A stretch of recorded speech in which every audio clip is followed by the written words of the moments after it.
देखिए, आज देश नहीं झुकने देंगे में सबसे पहले हम स्वार्थ के लिए सौहार्द की कुर्बानी देने वालों की बात करेंगे। स्वार्थ के लिए सौहार्द की कुर्बानी देने वालों की बात करेंगे। कल पूरे देश में ईद उल अजहा का त्योहार मनाया जाएगा, जिसे हम बकरीद भी कहते हैं। अब लेकिन बकरीद से पहले मुंबई में एक ऐसा मामला सामने आ गया जिसकी वजह से इस दिन कुर्बान होने वाला बकरा चर्चा में आ गया।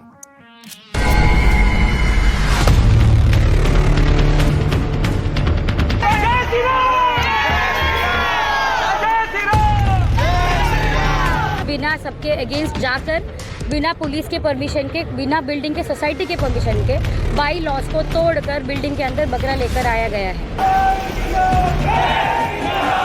इन्होंने अपने हिसाब से सबको धमकाया कि आप जो करना चाहो कर लो, हम अपने मन से सारी चीजें करेंगे। उसको लेकर के कल रात को 2:30 या 3 बजे इन्होंने 2 बकरे अपने घर में लाए।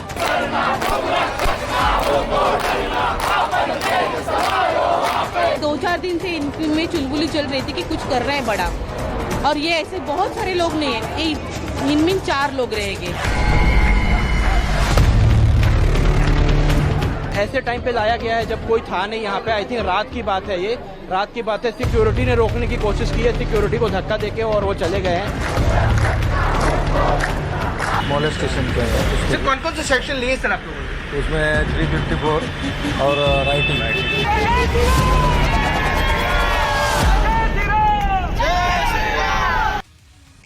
अच्छा, पूरी कहानी सुनाता हूं। दरअसल हुआ ये जो तस्वीर आप देख रहे हैं ना इस वक्त, तस्वीरों पर नजर रखिएगा, पूरी कहानी मैं आपको सुनाऊंगा। मुंबई के मीरा रोड की एक सोसाइटी में रहने वाला एक मुस्लिम परिवार ईद पर कुर्बानी के लिए 2 बकरे खरीद कर लाया। हालांकि सोसाइटी के ही लोगों का कहना है कि नियमों के मुताबिक सोसाइटी में किसी भी मवेशी को लाना या पालना मना है। ये लिफ्ट से अंदर घर में 2 बकरे ले जाते हुए ये मुस्लिम परिवार, मतलब मवेशी को लाना मना है, ये सोसाइटी के लोगों का कहना है। सोसाइटी के रूल्स हैं। मवेशी मतलब कुत्ता, बिल्ली जैसे जानवर तो लाए जा सकते हैं, लेकिन बकरा, गाय और भैंस जैसे मवेशी लाने पर पाबंदी है। ये तस्वीरें सामने आई। सोसाइटी में 2 बकरे लाए गए, घर के अंदर लाए गए, लेकिन मोहसिन शेख और उनका परिवार 2 बकरे लेकर आया। इस पर सोसाइटी में रहने वाले दूसरे लोगों ने आपत्ति जताई भी। ये कैसे भाई, ये तो नियमों के खिलाफ है। फिर भी ये आरोप है कि फिर भी मुस्लिम दंपत्ति मोहसिन शेख और उनकी पत्नी बकरों को अपने घर पर ले आए। सीसीटीवी फुटेज ये देखिए आप, सीसीटीवी फुटेज में आप इस सोसाइटी के, ये 16th फ्लोर है, 16वें माले, ये जो तस्वीरें आप देख रहे हैं लिफ्ट से ले जाते बकरे, ये 16th फ्लोर 16वें माले पर ये जो दंपत्ति, मुस्लिम दंपत्ति, इन दोनों ने 2 बकरों को ये लोग लेकर आए और अपने घर में ये लोग लेकर गए। इस पर बवाल हो गया। अब इसके बाद हंगामा बढ़ गया। ये कैसे भाई, ये तो नियम के खिलाफ है, सोसाइटी में आप बकरे नहीं ला सकते हैं। ये लोग बता रहे हैं इस तरह का नियम है भाई, वहां पर आप मवेशी नहीं ला सकते। लेकिन उसके बावजूद मुस्लिम दंपत्ति है, जो मुस्लिम परिवार, बकरों को घर पर रखने पर अड़ा रहा। कहा सुनी हुई, बहुत ज्यादा बात आगे बढ़ी, सोसाइटी के बाकी लोग इसका विरोध करते रहे, हंगामा होने लग गया, मामला इतना बढ़ गया कि उसके बाद मुस्लिम दंपत्ति में से जो महिला थी, उन्होंने सोसाइटी के लोगों पर मॉब लिंचिंग की कोशिश तक का आरोप लगा दिया कि जो लोग हैं जो विरोध कर रहे हैं, मॉब लिंचिंग का आरोप लगा दिया मुस्लिम दंपत्ति में। इसके बाद हंगामा बढ़ गया। अब क्योंकि सोसाइटी के लोगों का कहना था कि नियम तोड़ने के बाद मोहसिन और उनका परिवार विक्टिम कार्ड खेल रहा है, ऐसा तो कुछ हुआ ही नहीं, किसी ने उनकी लिंचिंग की तो कोशिश ही नहीं की है, बल्कि नियम अनुसार उन्हें इसके लिए रोका जा रहा है। क्या हुआ देखिए आप एक बार।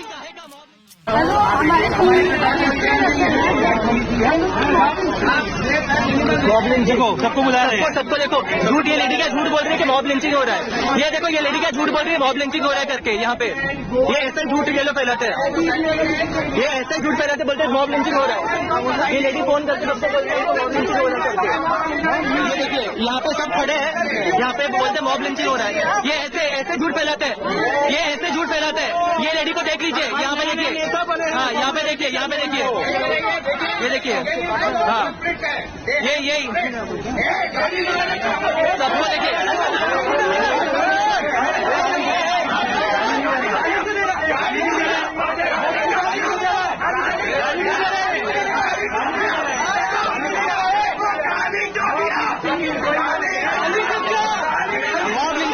मॉब लिंचिंग लिंचिंग काहे का? तुमको मना किया हुआ फिर भी तुम लेकर आए। फोटो दिखाओ, फोटो हमारे पास भी है, फोटो हमारे पास भी है, हमारे पास भी फोटो है,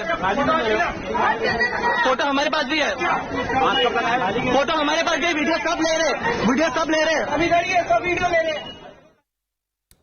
तस्वीरों में दिख रहा है और आरोप ये लगे हैं कि मुस्लिम दंपत्ति ने संभवतः कुछ अपशब्दों का इस्तेमाल किया। हिंदू पक्ष गुस्सा हो गया कि गाली कैसे दे रहे हैं, मॉब लिंचिंग का आरोप, ये सब हंगामा होता रहा। देखिए खैर हंगामा चलता रहा और फिर मुस्लिम महिला ने क्या किया, पुलिस को बुला लिया। पुलिस ने मौके पर पहुंचकर मामला रफा दफा कराने की कोशिश की, चलिए खत्म करिए। लेकिन जो मुस्लिम दंपत्ति है उनमें जो महिला हैं उन्होंने मामला दर्ज करवाने पर अड़ी रही। उनका क्या आरोप था? उनका आरोप था कि उनके साथ छेड़खानी की गई। इसके बाद पुलिस ने क्या किया, 11 लोगों के खिलाफ आईपीसी की धारा 354 यानी कि किसी महिला को दुर्भावनापूर्ण तरीके से छूना और आईपीसी की धारा 153 यानी कि दो समुदाय के बीच सद्भावना बिगाड़ने की कोशिश के तहत मामला दर्ज कर लिया। ये लोग जो विरोध कर रहे थे उन लोगों पर 11 लोगों के खिलाफ ये मामला दर्ज कर लिया गया। फिर जय श्री राम की नारेबाजी भी हुई। इस पर सोसाइटी में बकरा लाने का विरोध कर रहे लोग, अब जिनमें से ज्यादातर हिंदू थे, तो नाराज हो गए। हिंदू पक्ष ने हंगामा शुरू कर दिया। सोसाइटी के गेट पर ही हनुमान चालीसा पढ़ी जाने लगी और लोग जय श्री राम के नारे लगाने लगे। देखिए आप।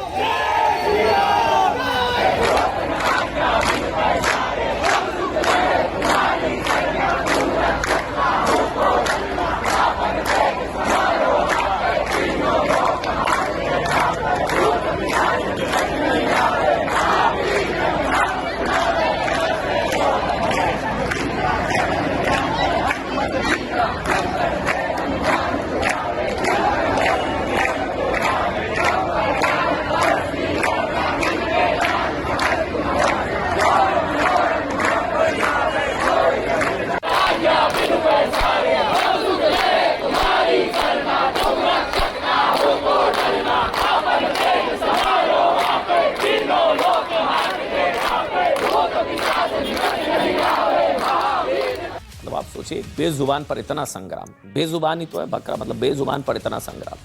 सोसाइटी में बकरा लाने वाले मुस्लिम परिवार का कहना है कि हर साल सोसाइटी की तरफ से बकरा रखने के लिए अलग से जगह दी जाती थी, लेकिन इस बार ऐसा कोई प्रावधान ही नहीं किया गया।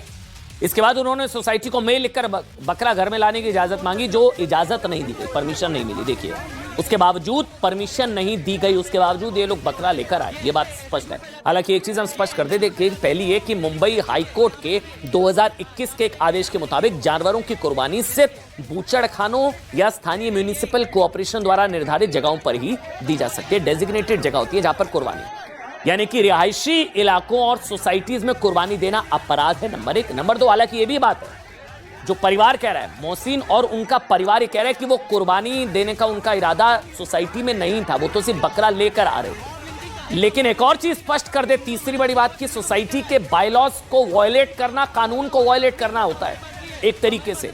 सोसाइटी का बायलॉ क्या ये कहता है हमें नहीं पता कि यहां पर मवेशियों की एंट्री नहीं हो सकती, मना किया था, उसके बावजूद बकरे को लाया गया। मतलब वो ये कि सोसाइटी के जो बायलॉज होते हैं ना, उनकी अवहेलना, कानून की अवहेलना मानी जाती है। लेकिन सोसाइटी के लोगों का क्या कहना है, ये पूरा मामला आप समझ गए होंगे। अब सोसाइटी के लोगों का कहना है कि अगर कोई मना करने के बावजूद बकरा ला सकता है तो वो चुपचाप कुर्बानी भी दे सकता है। कैसे पता लगेगा भाई, भला कैसे किसी को पता लगेगा घर में कोई क्या कुर्बानी दे गई है नहीं दी गई है, कैसे पता लगेगा? आप ऐसा करिए, आप दोनों पक्षों की दलील सुन लीजिए। हमें नहीं पता कौन सच कौन झूठा, हमने दोनों पक्ष आपके सामने रख देते हैं। हम दोनों पक्षों की दलील सुनिए, फिर हम आपको बताएंगे कुर्बानी के विषय में इस्लाम क्या कहता है। सुनिएगा, उसको भी कहानी हम आपको सुनाएंगे आज, लेकिन दोनों पक्षों को एक बार सुना दीजिए। हमने सोसाइटी को ईमेल किया कि हमारा फेस्टिवल आ रहा है, हमको 1-2 दिन के लिए बकरा रखने के लिए जगह चाहिए। सोसाइटी ने भाई बोला कि हम लोग कोई अथॉरिटी नहीं है कि आपको परमिशन देने के लिए। आप अगर अथॉरिटी नहीं है तो आप वो पोजीशन पे क्यों बैठे हो, और आपको परमिशन नहीं देना है तो येस और नो में दीजिए ना कि आप नहीं ला सकते, you are not allowed to bring at home. उसके बाद में हमने फिर पुलिस स्टेशन में एक एप्लीकेशन दिया कि हमारा फेस्टिवल आ रहा है, हमको बकरा घर में लाना है। पुलिस वाले ने हमको बुलाया और उनको दोनों पक्ष को बुला के मीटिंग लिया काशी मीरा पुलिस स्टेशन में। वहाँ पर मीटिंग में उनको बोला कि भाई इन लोग के लिए आप, मतलब एक उनका त्यौहार आ रहा है, ये एक जगह आप उनके लिए दे दो। तो वो लोग बोलते भाई नहीं, हम लोग इनको यहाँ पर बकरा ईद करने नहीं देंगे। तो बाद में पुलिस से हुआ नहीं, पुलिस ने दोनों को 149 का नोटिस दे दिया। ये 2-4 दिन से इनमें चुलबुली चल रही थी कि कुछ कर रहा है बड़ा, और ये ऐसे बहुत सारे लोग नहीं है, इनमें 4 लोग रहेंगे। ज्यादा नहीं है, मगर इनको बाहर से बड़ा सपोर्ट तो किसी का रहेगा। सोसाइटी के नियम के हिसाब से ना मवेशियों को लाने की इजाजत नहीं है यहाँ पे।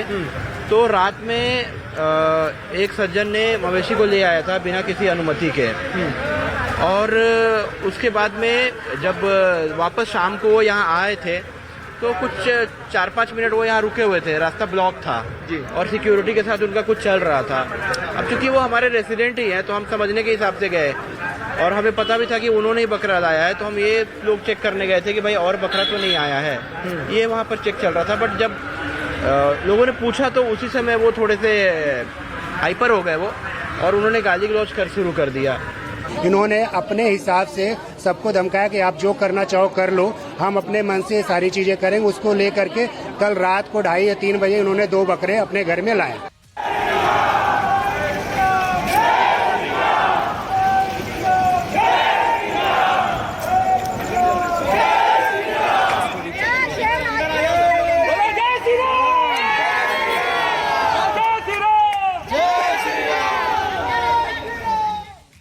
उन लोगों को वहाँ पे गेट पे जिन लोगों ने ऑब्स्ट्रक्ट किया है या फिर उन्होंने जो कंप्लेंट दिया है एस्मिन उन्होंने, तो उनके कंप्लेंट के मुताबिक हम लोगों ने वहाँ जो लोगों ने वहाँ गाड़ी खड़ा रुकाया था उनके खिलाफ हम लोगों ने 354 और राइटिंग का केस रजिस्टर किया है और उसका इन्वेस्टिगेशन चालू है।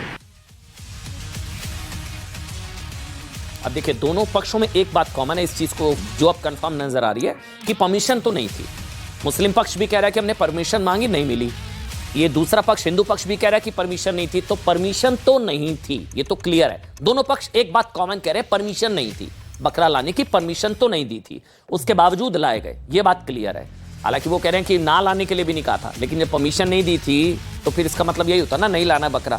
तो दोनों पक्षों में, हिंदू पक्ष मुस्लिम पक्ष, दोनों पक्ष एक बात कॉमन है, परमिशन नहीं थी, बिना परमिशन के बकरे लाए गए, इसमें अब कोई डाउट नहीं है।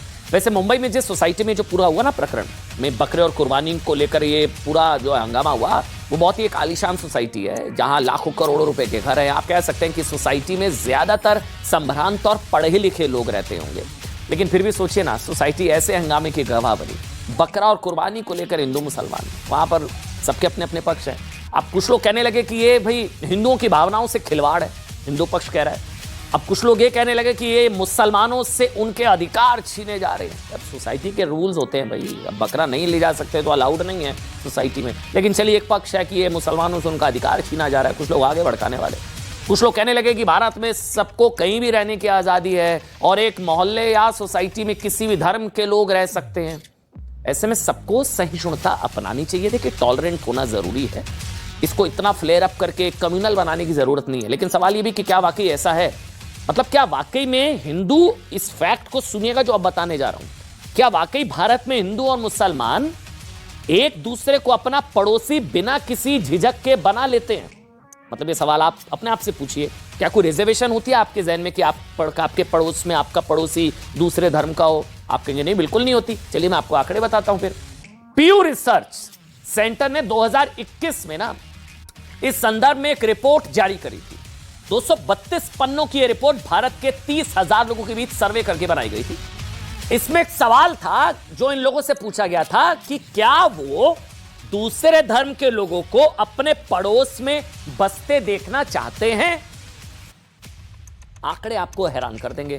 आप लोग तो कह रहे हैं हमको कोई प्रॉब्लम नहीं है भाई, मुसलमान पड़ोस में रहे, हिंदू पड़ोस, किसको क्या फर्क पड़ता है? लोगों को, ज्यादातर लोगों का शायद यही आंसर होगा। और वैसे भी हिंदू धर्म बहुत ही उदार है, सहिष्णु है, बहुत डेमोक्रेटिक है हिंदू धर्म तो। लेकिन पीयू की रिपोर्ट बताती है कि 45% हिंदुओं ने कहा कि वो किसी और धर्म के लोगों को अपने पड़ोसी के तौर पर स्वीकार नहीं करेंगे। 45% हिंदुओं ने कहा। 36% मुसलमानों को भी किसी और धर्म के लोगों को अपने पड़ोसी के तौर पर देखना स्वीकार्य नहीं है।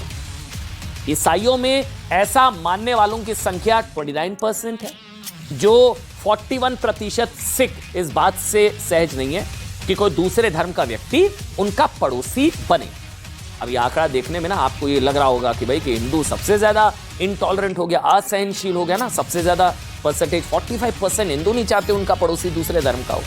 लेकिन यह भी ध्यान रखना चाहिए कि 140 करोड़ के देश में 100 करोड़ हिंदू हैं, उनमें से 45% को ऐसा लगता है कि जबकि 20 करोड़ मुसलमानों में 36% मुसलमान किसी और धर्म के व्यक्ति को अपना पड़ोसी नहीं बनाना चाहते हैं। ये हार्ड फैक्ट है, इसको माने ना माने ये फैक्ट है। जबकि ईसाइयों की जो जनसंख्या 2% के आसपास है और उसमें से 29% ऐसा मानते हैं। जो लोग सहिष्णुता की दुआएं दे रहे हैं ना कि भाई टॉलरेंट होना चाहिए, सहिष्णु होना चाहिए, उन्हें एक बात समझ लेनी चाहिए कि भारत के ना ज्यादातर लोग अपने धर्म के लोगों के साथ रहना चाहते हैं। ये फैक्ट है जो पीयू की भी रिपोर्ट बता रही है, पीयू की रिपोर्ट बता रही है। और इसकी शायद बड़ी वजह यह है कि सबकी अपनी अपनी संस्कृति और अपने अपने रीति रिवाज है, और जब उसमें बाधा पड़ती है, जब इस तरह की चीजें होती हैं, जब इसमें बाधा पड़ती है तो फिर वही होता है जो मुंबई में हुआ। तो आमतौर पर यह भी आरोप लगता है ना कि ज्यादातर लोग मुस्लिम परिवारों को घर देने में हिचकिचाते हैं, या आरोप लगते हैं। अब इस आरोपों में कितना दम है हमें नहीं पता, लेकिन आरोप लगते हैं कि मुस्लिम परिवारों को घर देने में लोग हिचकिचाते हैं। नहीं होना चाहिए ऐसा, लेकिन लोग हिचकिचाते हैं। लेकिन सोचिए मुंबई में जो हुआ ना, वो ऐसे लोगों को यह कहने का मौका देता है, देखा हम तो सही, हम सही थे, हम नहीं दे रहे थे घर। नहीं होना चाहिए ऐसा, घर देना चाहिए। धार्मिक भेदभाव बिल्कुल नहीं होना चाहिए। इसलिए ऐसी किसी भी तनाव को समझदारी से बिना सांप्रदायिक बनाए भी सुलझाया जा सकता है। लेकिन सवाल उन लोगों से भी है ना जो इस मामले में, अच्छा ये बहुत दिलचस्प है, इस मामले में तो हिंदुओं को सहिष्णुता का पाठ पढ़ा रहे हैं, उन्हें टॉलरेंट होना चाहिए, क्या प्रॉब्लम है वो बकरा लाने देते, हिंदुओं को टॉलरेंट होना चाहिए, इतनी गंगा जमनी तहजीब नहीं है, कह रहे हैं ना कुछ लोग। इसके उलटना मुस्लिम इलाकों से शोभा यात्रा निकालने पर जब हिंदुओं पर पत्थरबाजी होती है ना, तो यही लोग पत्थरबाजों के खिलाफ बोलने के बजाय हिंदुओं से कहते हैं क्या जरूरत है इस इलाके में जाने की, हिंदुओं को मुस्लिम इलाकों में से गुजरने की जरूरत ही क्या थी, याद है ना आपको। इसलिए सवाल दोहरे मापदंड का भी है। आज पूरे देश में यूनिफॉर्म सिविल कोड लाने की बात हो रही है, यूसीसी आ भी जाएगा, सबके लिए एक जैसे कानून बन भी जाएंगे, लेकिन क्या भारत में कभी यूनिफॉर्म सोसाइटी कोड बन पाएगा? वो तो है वैसे, वो मानेंगे लोग, यूनिफॉर्म सिविल कोड तो नहीं मान रहे, कम से कम सोसाइटी का कोड तो मान लीजिए। यानी कि क्या समाज में अलग अलग धर्मों के लोग दूसरे की भावनाओं का ख्याल रखते हुए अपनी जिद और ईगो और अहंकार की कुर्बानी दे पाएंगे? इस सवाल का जवाब हम आप पर छोड़ते हैं। लेकिन कुर्बानी का महत्व क्या होता है ना, ये हम आपको बता सकते हैं कम से कम। देखिए, सैक्रिफाइस, जिसे हिंदी में बलिदान और उर्दू में कुर्बानी कहते हैं। कुर्बानी बहुत आपने शब्द सुना होगा। देखिए, उसका सभी धर्मों में सिर्फ एक ही मतलब होता है, वो है किसी ऐसी चीज को दूसरों की भलाई के लिए कुर्बान कर देना जो आपको बहुत प्रिय है, या फिर वो भावनाएं जो आपको और दूसरों को नुकसान पहुंचाती हैं उसकी कुर्बानी दे देना, जैसे अहंकार की कुर्बानी, स्वार्थ की कुर्बानी, ईर्ष्या की कुर्बानी, वैमनस्य की कुर्बानी। कहानियों की बात करें तो इस्लाम को बचाने के लिए करबला के मैदान में जिन लोगों ने शहादत दी वो सबसे बड़ी कुर्बानी थी। हिंदू धर्म की बात करें तो असुरों के संहार के लिए ऋषि दधीची ने अपने शरीर का बलिदान दे दिया था ताकि उनकी हड्डियों से असुरों के संहार के लिए वज्र का निर्माण हो सके। कुर्बानी। ईसाई धर्म की बात करें तो ईसा मसीह मानवता को बचाने के लिए सूली पर चढ़ गए थे। कुर्बानी। सिखों की बात करें तो धर्म को बचाने के लिए गुरु गोविंद सिंह जी के 4 पुत्रों ने सर्वोच्च बलिदान दिया था। बलिदान, कुर्बानी। कुल मिलाकर दुनिया के किसी भी बड़े धर्म में कुर्बानियां या तो लोगों ने खुद दी या अपनी उन लालसाओं की, इच्छाओं की और कामनाओं की जो मानवता के आड़े आती है। इसी कुर्बानी से ईश्वर सबसे ज्यादा खुश होता है। बेजुबानों की कुर्बानी से शायद नहीं, हो सकता है विचार कुछ लोगों को बुरा लगे, लेकिन बेजुबानों की कुर्बानी से ईश्वर खुश होता है, हमें नहीं पता, आप तय करिए। आपको जानकर एक और चीज हैरानगी होगी, खुद इस्लाम में पशुओं के साथ क्रूरता को खारिज किया गया है। जी हां, इस्लाम में, इस्लाम की एक हदीस में पैगंबर मोहम्मद साहब के हवाले से वर्णन है, किसी पशु के साथ किया गया अच्छा सलूक किसी इंसान के साथ किए गए अच्छे सलूक के समान है। किसी पशु के साथ किया गया बुरा सलूक किसी इंसान के साथ किए गए बुरे सलूक के समान है। तो इस्लाम सिखाता है। इस्लाम की कई पुस्तकों में यह भी वर्णित है कि किसी भी जीवित प्राणी की मदद करने वालों को अल्लाह इनाम देते हैं। मशहूर अभिनेता इरफान खान जो अब इस दुनिया में नहीं रहे, उन्होंने एक बार ईद पर जानवरों की कुर्बानी का विरोध किया था। उन्होंने कहा था कि कुर्बानी का मतलब है किसी ऐसी चीज की कुर्बानी देना जो आपको बहुत अजीज है। इरफान खान साहब ने क्या कहा था, बहुत अजीज है। ईद से 2 दिन पहले घर लाए बकरी की कुर्बानी अपनी अजीज चीज की कुर्बानी नहीं है। पिछले साल भारत में बकरीद के मौके पर 99,95,763 जानवर कुर्बान किए गए। आंकड़ा सुनिए, 99,95,000, 1 करोड़ मान लीजिए। पाकिस्तान में भी करीब इतने ही जानवर हर साल बकरीद के पर कुर्बान किए जाते हैं। यही हाल इंडोनेशिया का है, जहां हर साल करीब 1 करोड़ जानवर ईद के मौके पर कुर्बान होते हैं। दुनिया में करीब 56 इस्लामिक देश हैं, बाकी के सभी देशों में भी मुसलमान रहते ही हैं। अब आप सोचिए कि एक दिन में पूरी दुनिया में कितने जानवरों की कुर्बानी, बेजुबानों की कुर्बानी दे दी जाती होगी। हम यहाँ बिल्कुल नहीं कह रहे हैं कि किसे क्या खाना है। हिंदू भी मांसाहार करते हैं, भाई हिंदू भी नॉन वेजिटेरियन मांसाहार करते हैं, सिख भी और ईसाई भी, सबको अपना भोजन चुनने का पूरा अधिकार है। हम बस ये समझने की या समझाने की कोशिश कर रहे हैं कि जिस तरह eco friendly Holi, eco friendly green Deepavali मनाने की बात कही जाती है, क्या उसी तरह से इको फ्रेंडली ईद भी क्या मनाई जा सकती है? क्योंकि मसला सिर्फ जानवरों की कुर्बानी का नहीं है, बल्कि बात पर्यावरण की भी है। जैसे होली पर पानी की बर्बादी का आरोप लगता है, वैसे ही जानवरों की कुर्बानी से भी प्रदूषण होता है। 1 किलो मांस के उत्पादन में करीब 21,000 लीटर पानी बर्बाद होता है। अब आप सोच सकते हैं कि हम इको फ्रेंडली होली और दीपावली की तरह इको फ्रेंडली ईद की बात क्यों कर रहे हैं। चलिए अब कुर्बानी पर हमारे इस विश्लेषण का अंत कुर्बानी के लिए लाए गए एक जानवरों की इंसानों के खिलाफ बगावत की तस्वीरों से करते हैं। अच्छा, ये तस्वीरें दिखाइए भाई, बहुत शानदार बड़ी तस्वीरें ये देखिए आप, ये फुल स्क्रीन पर दिखाइए। उत्तर प्रदेश के मुरादाबाद से आई है, जहां कुर्बानी के लिए लाए गए एक भैंसे ने कुर्बानी देने वालों के खिलाफ ही बगावत कर दी। कुर्बानी के लिए लाए गए इस भैंसे को जैसे ही ट्रक से उतारा गया, वो बेकाबू हो गया और उसने भीड़ भरे बाजार में यहां दौड़ना शुरू कर दिया। तस्वीरें देखिए, इस दौरान कई लोगों को गंभीर चोटें भी आई है। बगावत कर दी।